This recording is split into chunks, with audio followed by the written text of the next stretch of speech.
Welcome back, guys, to the Search Show 24/7. Now, yesterday I put up my first reaction review of Jared Leto as the Joker in David Ayer's Suicide Squad. I felt really good about it. I was very passionate about how much I liked it and stuff like that, and I thought a lot of people were going to share my passion about the picture. I go to sleep, I wake up, look at other people's reactions and comments and stuff about that. And come to find out, like, a lot of people did not like this new look of Jared Leto. And it was a lot of criticism about the picture, about him, about how he looks, about the direction the movie's going to be going, about how DC's like messing it up and they don't know what they're doing. So I have come to make this video just to defend this picture and why I think it's a good choice. Now, going into this picture, I'm going to do like a higher detail in this picture than just, and like I said, it's just a picture, but I want to do a higher detail on why I think this this picture fits the tone and the direction that the DC universe is going.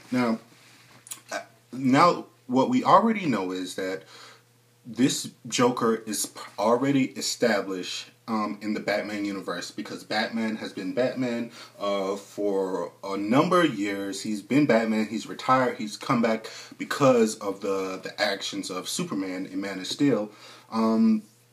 So we know that he's already been, he's probably already had that encounter with the Joker, and they've already established that relationship. Like, we already assume that. And when we go to the Suicide Squad, he is already incarcerated in Arkham Asylum. So he's already been captured and this, that, and the third. And that's really, really cool. Now, what I like about this Joker is the fact that he's nothing like the Joker we've seen before.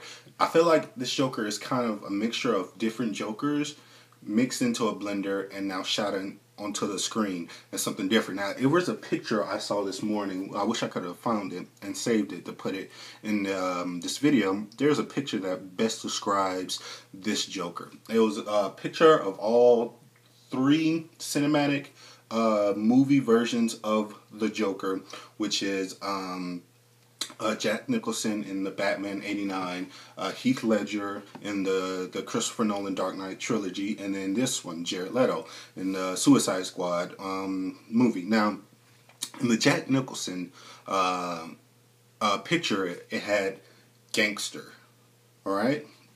Because he was more like a mobster, gangster in '89, and it was played terrifically, fantastic. It was the first Joker I ever saw when I was a kid, because that was the first movie I ever saw when I was a kid. So I'm very passionate, and I love that Joker of Jack Nicholson.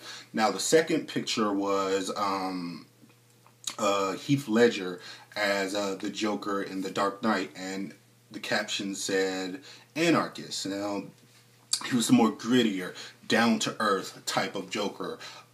He's, so far right now, he's my favorite Joker, and I love Jack Nicholson's Joker, but he's my favorite Joker. I have him tattooed on my arm, this, that, and the third, but he was the one that couldn't be reasoned with, couldn't, always had a motive, always was one step ahead of you, but he was grounded in realism. Like, his skin wasn't like all white. It was just face paint. It was his war paint and stuff like that. And he had the scars because he did the scars himself. It wasn't because of acid turned his face straight like that. He made the scars himself, and he was a lot darker and stuff like that. And that was really, really cool. He was an anarchist. This one had just psychopath, and that's the best way to describe this. This picture is he's just a psychopath. A lot of people, like I said, a lot of people have been judging this picture. And it's just a picture, but a lot of people have been judging DC's new cinematic universe for a while. And it's weird because a lot of people have been asking for this cinematic universe, and now that we're getting it, a lot of people are not happy with it. And I don't really understand why people judge so harshly on something that they haven't even seen yet. It'd be different if you've seen it and it sucked and this and the third, and you can judge it, but people gave the Dark Knight, the Batman v Superman trailer a lot of flack for, which I didn't really understand. I really liked it. I enjoyed it. I got what kind of tone it was going for and stuff like that. And a lot of people are giving this just very, very harsh criticism, and it's just a first picture. Now, with Jared Leto, like I said, the caption said psychopath, and I like that because this is a kind of Joker that he's not really an anarchist. He seems like he's not going to be an anarchist. He's not going to be a gangster. He's just going to be his own entity to where you can't figure him out. Like, you can't figure him out, and you don't know what his motives are in the movie. And that's what I like. You just see that he's just a crazy person, and he does crazy things just to do it. And a lot of people were giving this picture a lot of flack from like the tattoos, like, oh, he's got tattoos. Joker doesn't have tattoos. He does. In the comic books, there have been versions of the Joker where he's had tattoos. A lot of people don't like the tattoos because they say it's just too on the nose.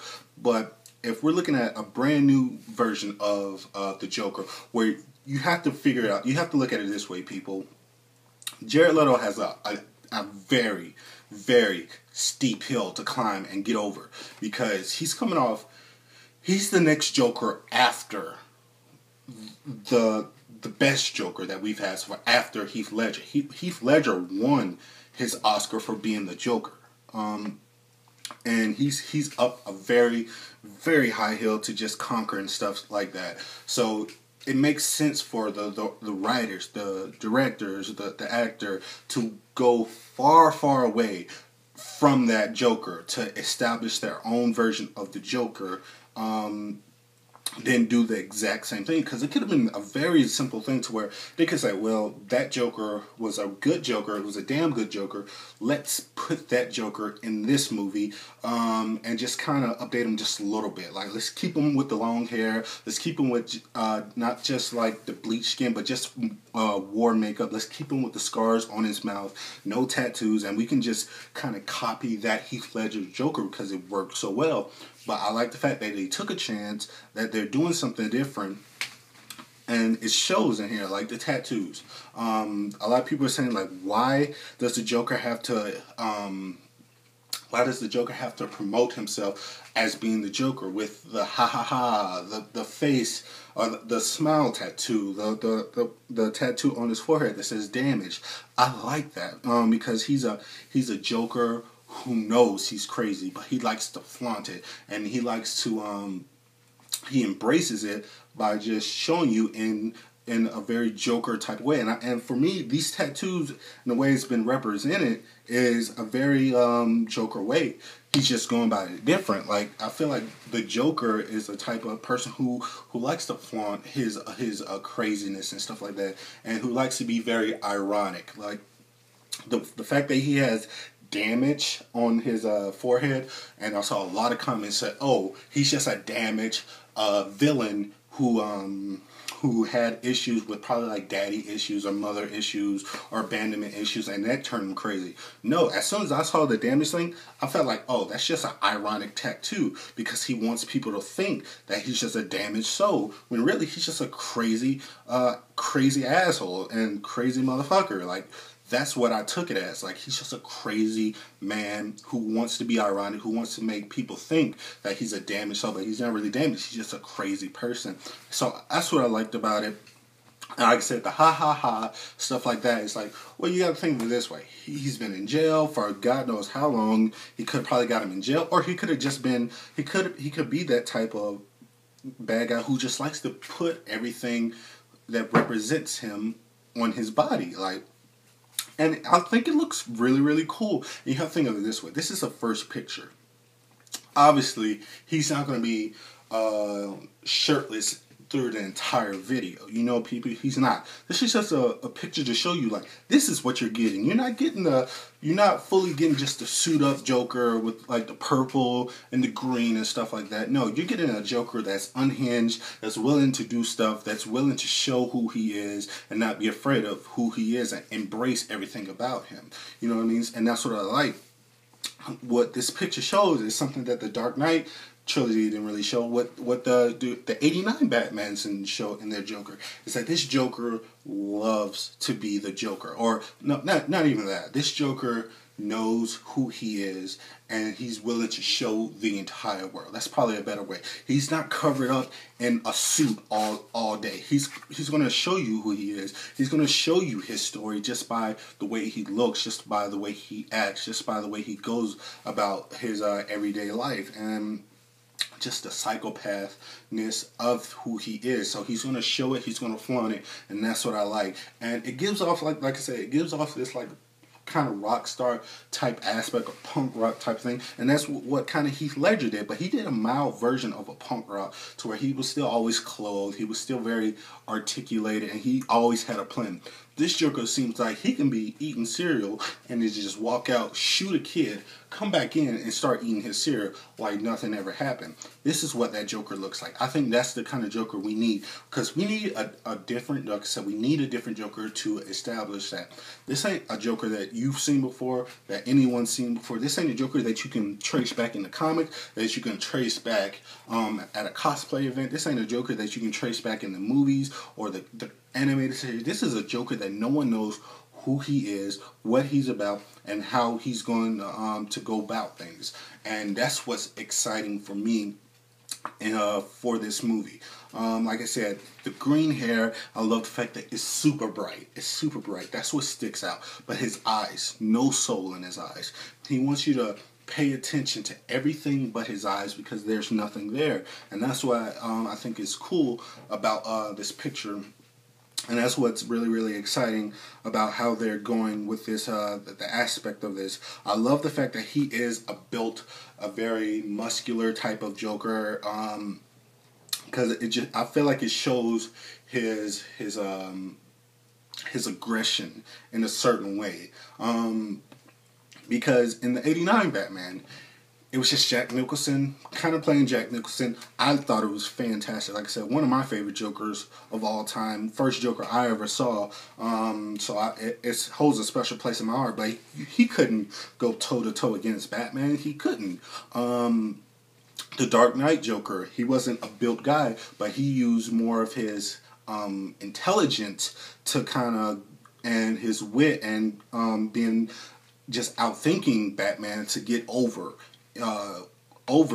in Batman and in the Dark Knight. Like, he used his very slickness and very, very snake-like type of persona to get over on Batman. But this one, it looks like, I can be smart, I can be crazy, but I can also go toe-to-toe with the Batman and put up a decent fight. And that's what I like to see. And that's what I think is going to be really, really cool about this this incarnation of the Joker. And you have, like I said, you have to think of it this way. This is a movie where the actor is going to put his 110% into this role. He's known for doing that. If you've never seen Dallas Buyers Club, I urge you to see that. And this is a man who gives his all. Like, I don't care if you like his music, this and that, and the third, but he gives his all into a role that he's in. So why not just give it a chance? Why not give this just the benefit of the doubt? Say, it's gonna be okay. Like, I don't know if that was the joke I was thinking of, but it's gonna be, because, like I said, when they first announced the Joker was gonna be in Suicide Squad, I didn't think of this Joker. I thought it was just like a different version of a Joker, and like everybody else thought. But they didn't think of this kind of Joker. I like this Joker. I think he's going to be very unhinged. He's going to be very psychopath, like a crazy psychopath, to where you're not going to know what's going to happen. He's going to show you why he was locked up in Arkham and why he needs to stay there, and how he gets out. A lot of people are giving him the picture crap that he has, like, I guess, a grill or something like that. And I was like, that's fine with me. He seems like just a type of character to do that. Say, yo, I have no teeth here anymore because Batman probably beat the crap out of me so many times. I have no teeth here, so let's get me some teeth to make it pop out. So at first, when I first saw it, I thought it was just rotten teeth, but people have said that it's probably like a grill or something. I think it's cool. If it's a backstory to where he had no teeth up front and he wanted to kind of put a little flair in it, go with it. He's got the tattoos. He's like the punk rock type of guy. Go for it all, and I feel like that's what he's doing in this incarnation. That he's just going for it. This is an actor who's already Oscar award winner before he got this role. Heath Ledger got his role after he did this movie. So. And I'm not knocking Heath Ledger for it because he deserved it. But Jared Leto, he already had his Oscar before he got it. He's a fantastic actor. He's going to give his all. He's going to give it 110%. So what do you guys think about this video? Do you still disagree with me? Are you kind of on my side? Do you understand where I'm going for? Sorry this is a long video, but please like this video, comment, subscribe, tell me what you thought. I hope this gives people just a little sway to just kind of give it a chance and not really beat down a movie just for one picture, especially when you don't know how it's going to actually play out, because he will be wearing a suit. You're not going to see the tattoos throughout this entire movie, but it's good that they put it out there in the beginning to show you what's underneath the suit and what else you're going to get. It's just like a little extra birthday gift that you're getting after you see him in the full suit. So please like this video, comment, subscribe, tell me what you thought, and as always, this is the Cirque Show 24/7. Be easy.